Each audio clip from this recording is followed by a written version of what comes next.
Hi, Dr. Bao. I'm Yui, and this is the presentation of Group 7 for the machine learning project of classifying images for colon cancer. I will be talking about the critical analysis of the models that we've developed. In summary, we have developed a total of 4 models for task 1.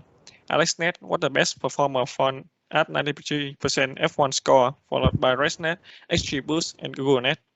For task 2, we have dropped GoogleNet for VGG16 and added a NetNet model with semi-supervised learning using the extra dataset. After training, the ResNet semi version did the best, followed by the original, the AlexNet, XGBoost, and VGG16. For our solution, we have chosen AlexNet as the solution for task 1 and the original ResNet model as the solution for task 2. The reason will be explained later. For task 1 about AlexNet, it is a neural network that is comprised of 6 conv2d and batch normalization layers, all which uses ReLU as the activation function. This gives the model a complexity of over 37 million parameters, which is more than enough for the problem.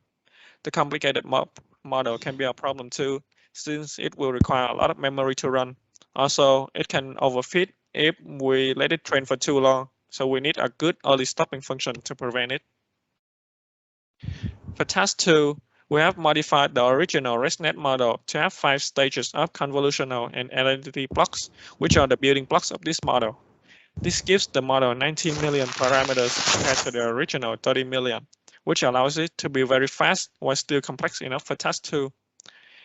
But since in task 2 we have to predict 4 different labels, all models have run for 100 epochs without triggering early stopping. But we have decided that this is where we stop to measure performances between them. Because of this, the semi-supervised version of ResNet is not chosen because of low performance gain, and it is very time-consuming.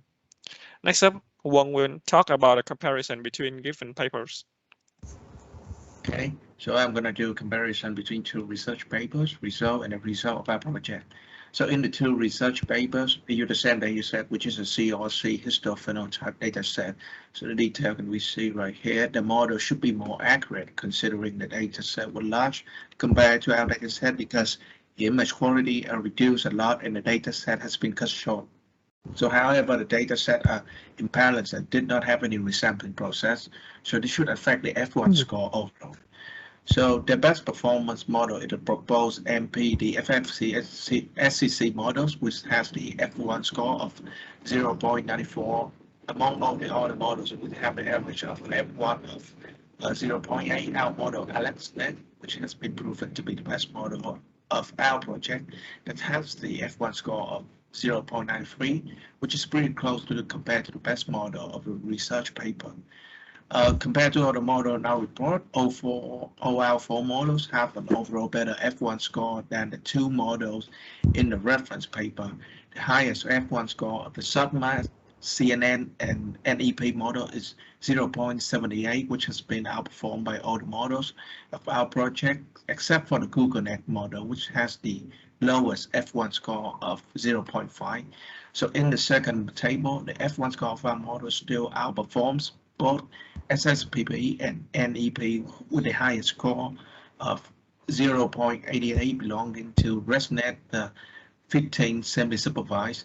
XGBoost and VGG16 have the lowest F1 score, and AlexNet have a result of 0.85, and yet it's still higher than the best F1 score of the CNN and NEP model. Right, so next one, to Hui. For this part, I will compare with the paper multi-level feature function for nucleus detection in histology image using correlation filter. So the main contribution of this paper is to use a method that's the first time used, and it's also good at conditional method. Also, it can deal with different images and handle increased consistency of the nucleus. So for this slide, we compare the technique with the paper. So for the paper, to detect the cancerous, I used the classical DCF method, while it can handle colon cancer histology image, but the method has a limit in classification, nuclear shape, and texture. So to overcome this method limitation, the author applied multi-level feature fusion algorithm based on DCF. In contrast, our project use LNF method, which can classify image into 1,000 object categories. So LNF also overcome the limit while detect a wide nuclear shape and texture. So I will compare the performance with the paper.